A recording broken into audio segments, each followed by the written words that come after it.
민수기 21장 3절에 있는 말씀입니다.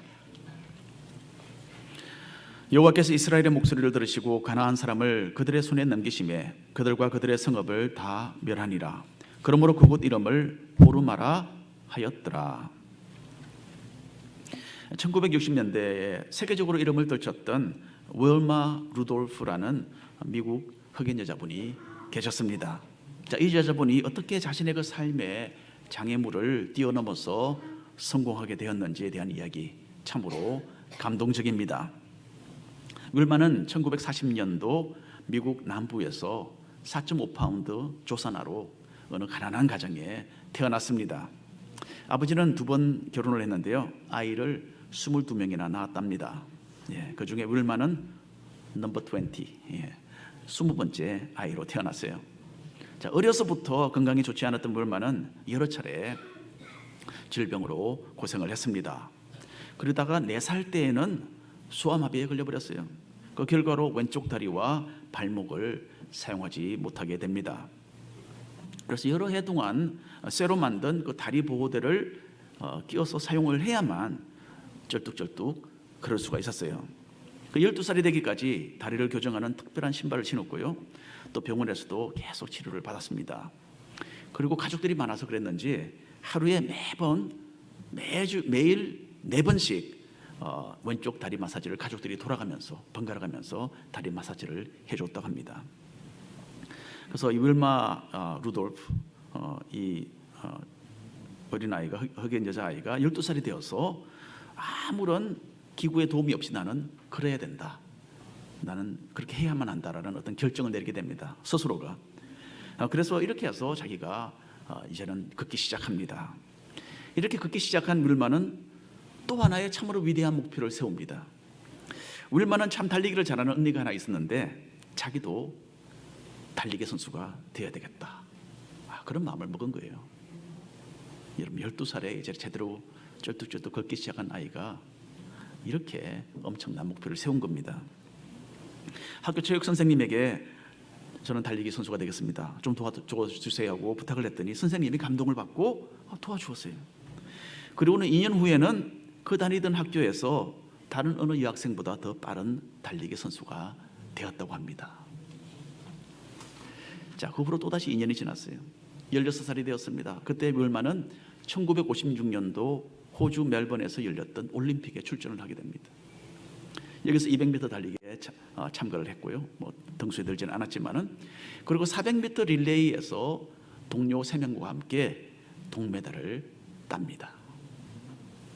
윌마는 더 열심히 훈련에 임해서 4년 후에는 1960년도 로마 올림픽에 출전을 합니다. 이 대회에서 윌마는 100m와 200m에 금메달을 땁니다. 그리고 400m 릴레이에서도 또 금메달을 동료들과 함께 땁니다. 윌마는 미국 여자로서는 처음으로 한 올림픽에서 금메달을 3개 획득하는 그런 선수가 되었습니다. 그리고 이 대회에서 윌마의 기록은 100m에서 11초, 200m에서 23.2초, 이렇게 해서 세계 신기록을 세우면서 윌마는 이 지구상의 가장 빠른 여자다, 그렇게 이름을 얻게 됩니다. 1960년 이 로마 올림픽은요, TV로 전 세계에 중계되었기 때문에 윌마는 복싱 선수 무하마드 알리와 함께 세계에서 가장 유명한 선수 중 하나로 그렇게 알려지게 되었다고 합니다. 그러니까 제대로 그럴 수도 없었던 그 나약한 여자아이가, 그 윌마 루돌프가 세계 무대에서 가장 성공적인 선수가 될 수 있었던 것입니다. 그래서 어린 시절부터 암담한 그 현실과 씨름했지만은 자기 자신과 싸워서 결국은 이기는 사람이 되었던 것입니다. 민수기를 통한 이스라엘의 그 역사를 읽으면서 우리가 지금까지 목격한 것은 반복되는 실패의 연속이 아닙니까? 가나안 땅에 사는 원주민들이 거인이라 두렵다고 그 땅 차지하기를 거부했어요. 마실 물과 음식이 마땅치 않다고 불평했습니다. 지도자 모세에게 주어진 권위가 너무 과다하다고 해서 반란을 일으켰어요. 그리고 지난주에는 광야의 여정이 너무 힘들다고 비방하다가 하나님께서 보내신 독사로 심판을 받는 모습을 우리가 지켜보았습니다. 끊임없는 이 신앙적인 실패로 인해서 도무지 영적인 발전의 기미가 보이지 않았던 그 이스라엘 민족입니다. 하지만 광야에서 여러 세월을 보냈는데 그것이 결코 헛된 것은 아니었어요. 그래서 민수기 21장에 와서 비로소 이스라엘 백성은 이 신앙의 전환점에 도달해서 서게 되는 겁니다. 물론 이스라엘 백성이 이제 완전해졌다는 것은 결코 아닙니다. 여전히 죄와 불신앙에 익숙한 민족이었어요. 그리고 앞으로도 심각한 범죄에 빠질 수밖에 없는 불중한 사람들이었습니다. 하지만 하나님으로부터 거듭되는 그런 훈련과 징계와 용서와 그 보살핌의 과정 가운데서 이스라엘 백성도 이제는 영적으로 이기는 자들이 되어가고 있었습니다. 먼저 이스라엘 백성들 호르마에서 승리를 경험합니다. 이스라엘 백성들의 그 광야 행진이 계속되었어요. 하나님께서 정하신 그 40년의 세월이 끝나가고 애굽에서 출발한 그 첫 세대는 이제 거의 다 죽어서 광야에 묻힌 후였습니다. 우리가 읽은 대로 미리암도 죽었고요, 제사장 아론도 죽어서 묻혔습니다. 그리고 모세도 이때로부터 멀지 않은 장래에 이 세상을 떠나게 됩니다. 이제 인구의 대부분은 출애굽한 그 다음 세대로 교체되었어요. 그리고 이제 매번 장소를 이제는 옮길 때마다 또 진을 칠 때마다 이스라엘 민족의 그 목적지인 가나안 땅이 점점 더 가까워지고 있습니다.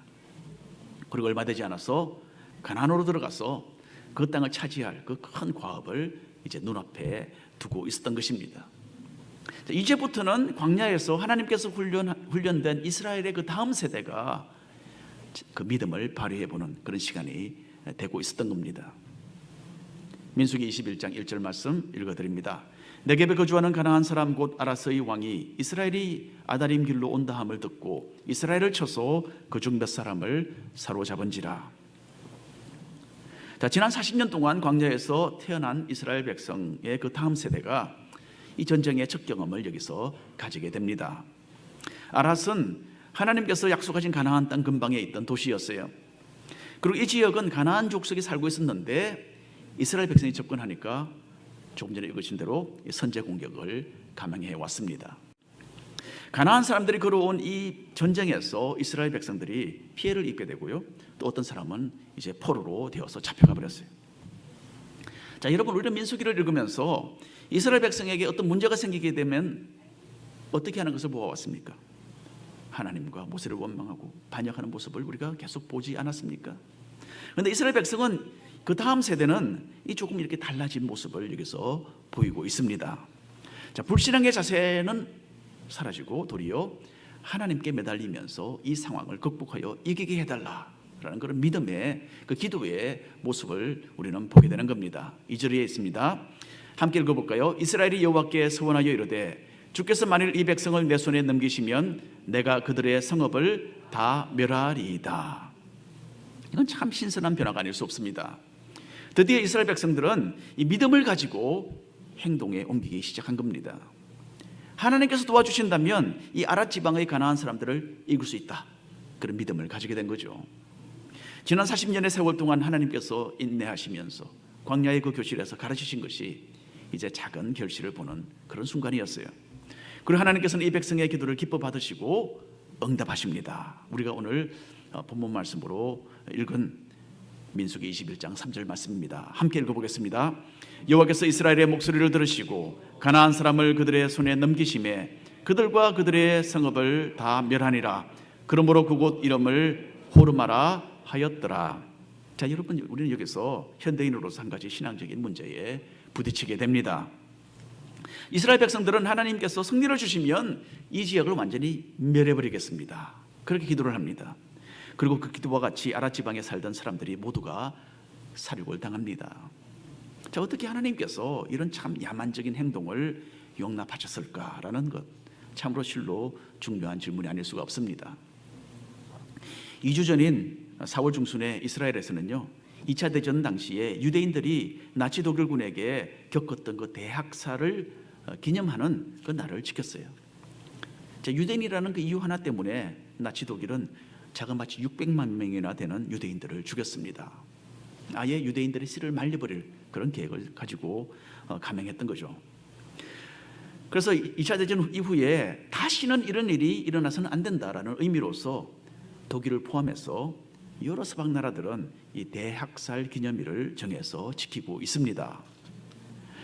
그래서 민수기 21장에서 우리는 하지만은 이게 보는 것은 유대인들의 조상들이 아랍 지방의 가나안 족속을 반대로 완전히 제거해버리는 이 부분에 대해서 우리가 읽고 있는 것입니다. 그리고 하나님께서 가나안 땅 정복의 그 과정 가운데 그 지방 사람들을 이렇게 완전히 멸절하라 라고 이스라엘 백성들에게 명령하신 것을 우리는 성경을 통해서 알고 있습니다.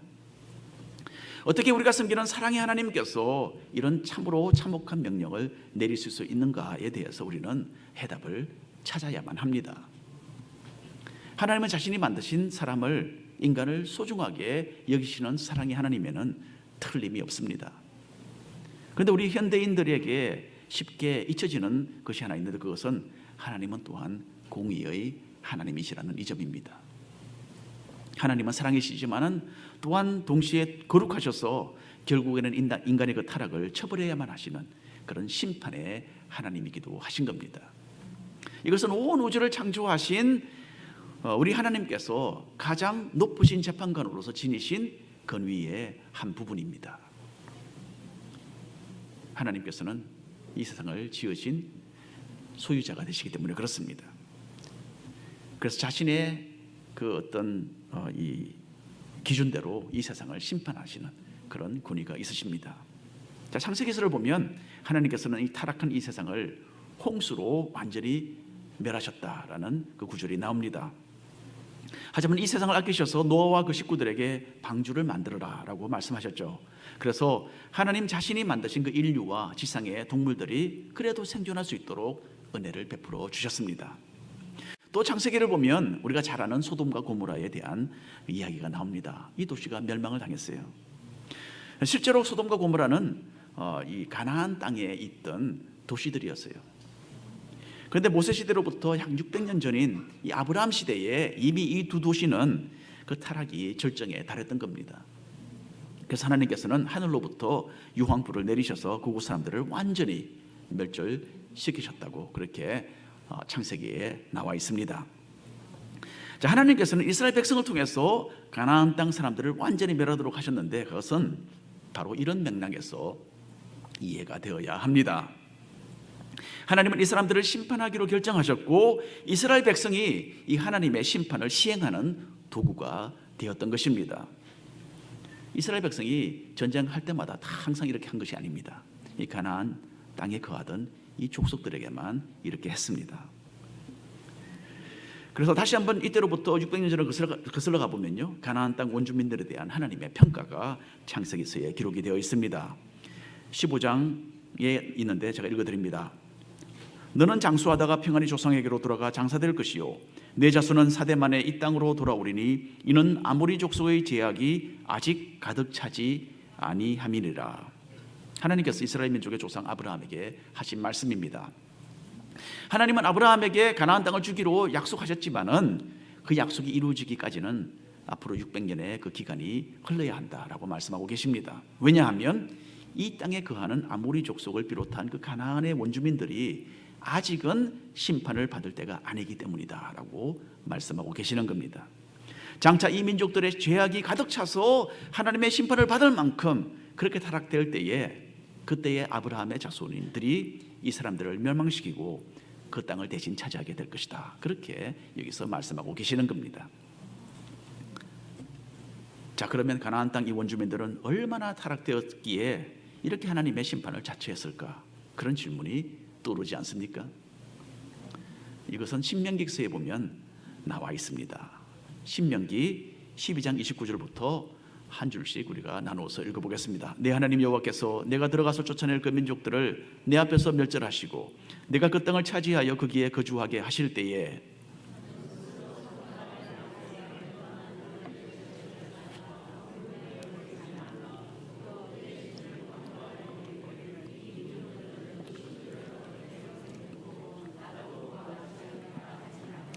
네 하나님 여호와께는 내가 그와 같이 행하지 못할 것이라. 그들은 여호와께서 끓이시며 가정히 여기시는 일들을 그들의 신들에게 행하여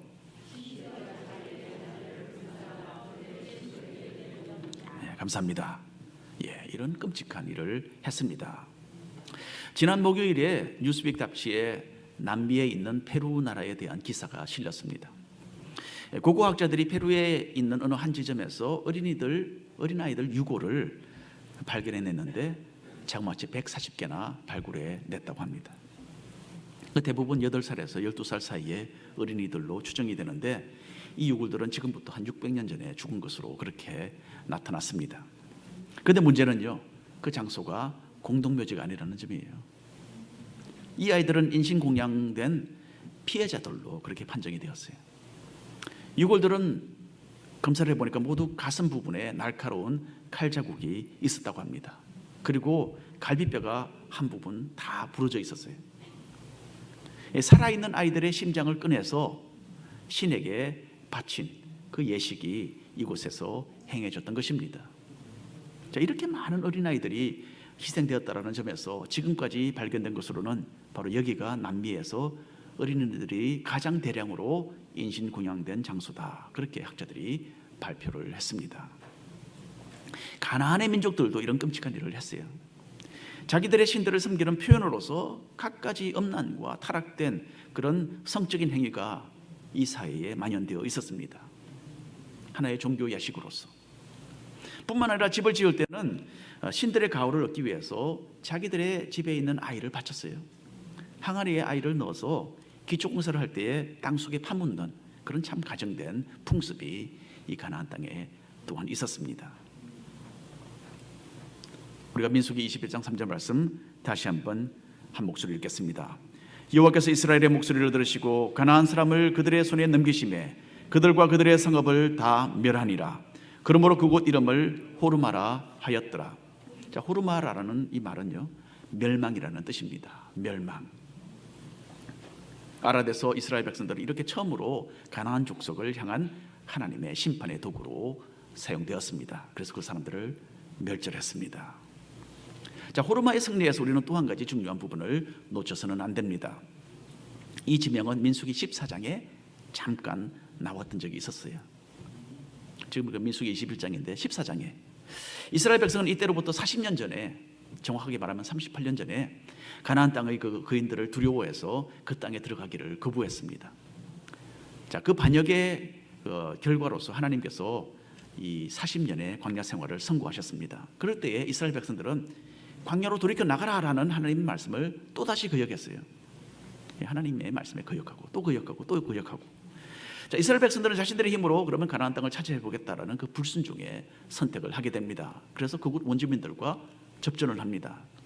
하지만 이렇게 하나님께서 명하지 않으신, 하나님께서 함께하지 않으시는 전쟁을 시작했을 때에 이스라엘은 그때에 크게 패배하고 말았습니다. 그 내용이 민수기 14장에 나옵니다. 아말렉인과 산간지대에 거주하는 가나안인이 내려와 그들을 무찌르고 호르마까지 이르렀더라. 자, 여기에 벌써 호르마라는 지명이 나옵니다. 40년 전에 이곳 호르마는요, 불신앙과 불순종으로 가득 찼던 이스라엘 백성의 그 첫 세대가 큰 패배를 맛보는 그런 장소가 되었었습니다. 하지만 그 후로 40년 후에는 이스라엘 백성의 그 다음 세대가 이 똑같은 곳에서 하나님을 의지하는 신앙으로서 이기는 자들이 되었던 것입니다. 그 다음에는 부엘에서 이스라엘 백성이 승리를 경험합니다. 우리가 오늘 읽는 이 민수기 21장에서는 이스라엘 백성이 이전의 모습을 씻어버리고 이제는 이기는 사람이 되는 또 다른 몇 가지 간략한 사건들이 제시되고 있습니다. 자, 그런데 부엘에서 이 백성이 경험한 그 승리는요, 조금 그 성격이 다릅니다. 이 전쟁의 승리는 아니지만은 과거에 그렇게 자주 실패했던 부분을 성공으로 바꾸었던 영적인 승리의 사건이 부엘에서 있었습니다. 자, 이 내용 읽어봅니다. 한 줄씩 나누어서 민수기 21장 16절 이하입니다. 거기서 부엘에 이르니 부엘은 여호와께서 모세에게 명령하시기를 백성을 모으라 내가 그들에게 물을 주리라 하시던 우물이라.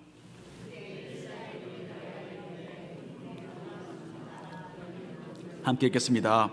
이 우물은 지휘관들이 팠고 백성의 귀인들이 규와 지팡이로 판 것이로다 하였더라. 자, 부엘이라는 지명은 우물이라는 뜻입니다. 40년의 광야 생활 가운데 이스라엘 백성은 무수하게 많은 지역에서 진을 치며 지냈습니다. 그리고 물로 인해서 하나님을 원망하고 모세와 다투는 것, 이거는 매번 겪는 일이었어요. 기억나시죠? 마라에서 모세와 다투었습니다. 르비딤에서는 하나님께서 물을 공급해 주실까 의심을 하고 시험을 했어요. 그리고 민수기 20장 얼마 전에 우리가 살펴봤죠. 무리바라는 곳에서 또다시 모세와 다투었습니다. 그래서 모세가 하나님의 명령을 어기고 분노해서 반석을 2번 내리치는 그런 사건이 벌어지기도 했습니다. 물을 둘러싸고 이런 일들이 있었어요. 그런데 브엘이라는 곳에서는 이스라엘 민족의 그 반응이 완전히 다르지 않습니까? 그렇죠? 하나님께서 물을 주시겠다고 하셨을 때에 이스라엘 백성은 믿음으로 땅을 파기 시작했습니다. 일반인들보다는 지위가 높은 귀족들이 솔선수범해서 팔을 걷어붙이고 이 작업에 들어간 겁니다. 그리고 이 순종의 결과로서 콸콸 솟아나는 우물을 얻게 된 것이었어요. 자, 물이 없었지만은 원망하지 않았습니다. 그 점에서 브엘은 이스라엘 백성의 믿음의 승리를 거둔 곳이라고 저는 생각합니다. 오히려 여기서는 하나님의 말씀대로 순종해서 물을 얻게 되었고 또 감격의 노래를 부르는 전혀 새로운 모습을 우리에게 보여주고 있는 것입니다. 광야 생활 가운데서 마실 물로 인해서 이스라엘 백성이 하나님을 높이며 찬양했던 것은요, 여기가 처음입니다. 광야 생활 40년 동안 계속 실패를 거듭했던 이 물을 둘러싼 이 사건들을 통해서 드디어 이스라엘 백성들은 하나님을 신뢰하며 순종하는 법을 터득하기 시작한 것입니다. 영국 BBC 방송에서 나온 영상을 제가 본 적이 있습니다. 중국에서 나는 어떤 대나무는요, 처음에는 조금처럼 자라지 않는데요. 대나무가 얼마나 안 자라는지 씨앗이 땅에 떨어져서 비를 흡족하게 마시고 따뜻한 해를 충분하게 햇빛을 받아도 이게 자라지 않는 겁니다. 중국의 이 대나무가 다 그렇답니다. 이 특정 대나무가. 자, 그래서 1년, 2년, 3년, 4년이 지나도 그 싹이 아예 땅 밖으로 위로 솟아나지 않는답니다. 여러분 그런 나무 뭐 그런 거 보셨나요? 그런데 5년이 되면요, 5년째가 되면 드디어 땅을 뚫고서 두꺼운 대가 올라온답니다. 그런데 참으로 믿기지 않는 속도로 자랍니다. 빠르면요, 하루에 1m씩 자란답니다. 하루에 1m씩 자라는 그런 이 식물을 보셨나요? 예, 중국에 있는 이 대나무가 그렇답니다. 그래서 이때로부터 6주가 지나면요, 대나무는 주변에 있는 다른 나무들을 능가해서 자그마치 90피트 높이가 된다고 합니다. 믿기 어렵죠? 예, 요즘에는 뭐 인터넷 시대가 돼서 한번 찾아보십시오. Chinese bamboo 그렇게 하면 나옵니다. 참으로 우리 교회 중국에서 태어나신 분들이 계시는데 어쩌면 직접 말씀하실 수도 있어요. 예, 그렇습니다. 놀랍습니다. 어떻게 5년 동안 가만히 있다가 갑자기 그냥 그 후에 6주 동안 그렇게 완전히 성장을 하는지. 여러분 우리의 믿음도 이런 것 같아요. 한동안은 도무지 성장하는 것 같지가 않습니다. 하지만 광야의 이스라엘 백성들처럼 계속해서 하나님의 가르침을 받게 되면 언젠가는 믿음의 사람들로 자라게 되는 겁니다. 하나님의 말씀과 은혜 안에 꾸준하게 성장하여서 이 중국 대나무들처럼 큰 믿음의 사람들이 되시기를 바랍니다. 그리고 이스라엘 백성들 헤스본과 바산에서도 승리를 거두었습니다. 자, 호르마에서 이 승리 후에 이스라엘 백성들은요, 계속 자리를 옮겨서 헤스본이라는 곳에 도착을 합니다. 이전에 에돔 왕에게 했던 것처럼 이스라엘은 헤스본의 왕 시온에게 사신을 보냈어요. 당신 나라를 좀 통과해서 좀 질러갈 수 있도록 해주십시오. 그 부탁을 했습니다. 그런데 시온은 이 부탁을 허락하지 않을 뿐만 아니라 군대를 거느리고 나와서 오히려 이스라엘을 쳐서 공격하기 시작했어요. 시온의 군대와 싸우게 된 이스라엘은 여기서 큰 승리를 거두게 됩니다. 그리고 호르마에서 한 것과 같이 그곳 사람들도 다 진멸을 했습니다. 이 내용이 민수기 21장 25절 26절에 나와 있습니다. 제가 읽어드립니다. 이스라엘이 그같이 그 모든 성읍을 빼앗고 그 아모리인의 모든 성읍 헤스본과 그 모든 촌락에 거주하였으니 헤스본은 아모리인의 왕 시혼의 도성이라. 자, 아모리 족속도 하나님께서 이미 심판하기로 작정하셨던 가나안 지방의 한 민족이었습니다. 따라서 하나님께서는 명령을 하셨고 또 이스라엘 백성들은 그 하나님의 명령을 실행해서 이 지방의 자리를 잡고 그 사람들을 있던 그 사람들을 멸절시키고 그 땅에 대신 거주하기 시작했습니다. 자, 이어서 이스라엘 백성들은 거기서 북쪽으로 더 전진해서 아모리 족속의 다른 지역인 이 바산이라는 곳에 도착을 합니다. 이 바산 왕 옥이라는 사람은 군대를 이끌고 마저 나와서 이제 아예 전쟁을 또 시작을 합니다. 여기서도 하나님의 도우심으로 크나큰 승리를 거둘 수가 있었어요. 이때까지 계속 광야에서 패배만 하고 믿음의 신앙에 실패만 하던 사람들이 그 다음 세대는 이제는 승리를 거듭하는 것을 우리가 볼 수가 있습니다. 자, 민수기 21장 34절 이하의 말씀 한 절씩 나눠서 읽겠습니다. 여호와께서 모세에게 이르시되 그를 두려워하지 말라. 내가 그와 그의 백성과 그의 땅을 내 손에 넘겼나니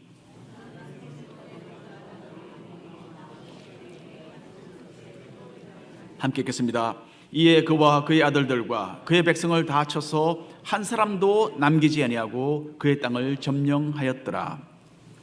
자, 이곳 사람들 역시 하나님의 심판의 대상인 가나안의 아모리 족속이었기 때문에 하나님의 명령대로 이 모든 사람들을 완전히 진멸했습니다. 헤스본과 바산은 방대한 초원 지역으로서 이스라엘 백성이 기업으로 받은 약속의 땅이 나중에 됩니다. 그래서 르우벤과 갓과 므낫세 반지파가 이스라엘 지금 현재 이스라엘의 그 맞은편에 있는 요단강을 지나서 건너서 이스라엘의 그 동쪽 지역을 이 사람들의 기업으로 받은 그 약속의 땅이 됩니다. 자, 이 민수기 21장을 마무리하면서 이스라엘 백성의 그 다음 세대가 믿음으로 이룬 이 헤스본과 바산의 승리가 왜 대단한 것인가 잠시 우리가 살펴보기를 원합니다. 자, 특별히 바산 왕 옥은요, 이스라엘 백성의 신앙 성장을 증명해 주는 중요한 인물입니다. 왜냐하면요, 신명기 3장을 보면 이 왕에 대해서 이렇게 기록이 되어 있습니다. 르바임 족속의 남은 자는 바산 왕 옥뿐이었으며 그의 침상은 철 침상이라. 아직도 암몬 족속의 라빠에 있지 아니하냐. 그것을 사람의 보통 규빗으로 재면 그 길이가 9 규빗이요 너비가 4 규빗이니라. 자, 바산 왕 옥이 소유했던 이 침상에 대해서 아주 상당히 자세한 기록이 여기에 남겨져 있습니다. 먼저 이 침상은 철로 되어 있었어요. 그리고 이 철 침대의 규격을 우리가 계산을 해보면 요즘 이 단위로서는 길이가 13피트입니다. 넓이가 6피트 정도가 됩니다. 여러분, 길이가 13피트나 되는 침대를 보셨나요? 예, 아마 보통 침대는 길이가 한 6피트, 한 7피트 정도 되겠죠, 그렇죠? 13피트입니다. 왜 그럴까요? 옥은 가나안 땅의 거인 중 한 사람으로서 다윗이 싸웠던 골리앗과 같은 수준의 거인이었던 것이에요. 40년 전에 이스라엘 백성들의 첫 세대는 이 거인들을 두려워해서 싸우기를 거절했습니다. 그래서 하나님이 주고자 하셨던 그 가나안 땅에 들어가기를 거부했어요. 그런데 그 다음 세대는 하나님의 말씀에 순종해서 믿음의 승리를 거두는 사람들이 되었어요. 그리고 아모리 족속의 왕 시온과 옥을 이긴 것, 그 후 이스라엘 민족이 대대로 기억하는 참 엄청난 승리의 이야기가 되었던 것입니다. 오늘 결론의 말씀을 드립니다. 민수기 21장에서 이스라엘 민족은 참으로 대단한 믿음의 전환점에 도달하게 되었습니다. 그 까마득한 광야 생활 40년을 보내면서 드디어 믿음의 승리자들이 되기 시작했습니다. 자, 아직도 여전히 실패하고 죄에 빠질 위험을 다분히 안고 있었던 사람들입니다. 하지만 이제는 올바른 믿음의 궤도에 올라서 하나님의 뜻을 이해하고 받아들이는 백성이 되어가고 있었던 것입니다. 우리의 경우도 이와 비슷합니다. 우리가 하루아침에 이기는 자가 되는 것은 아닙니다. 지난 여러 세월을 통해서 실패를 거듭한 우리들이 아닙니까? 그러나 이제는 때가 되었습니다. 후회스러운 실패자의 모습은 사라져가고 믿음의 거인들로 변화되어서 이제는 이기는 자로 살기 시작하시기를 바랍니다. 기도합니다.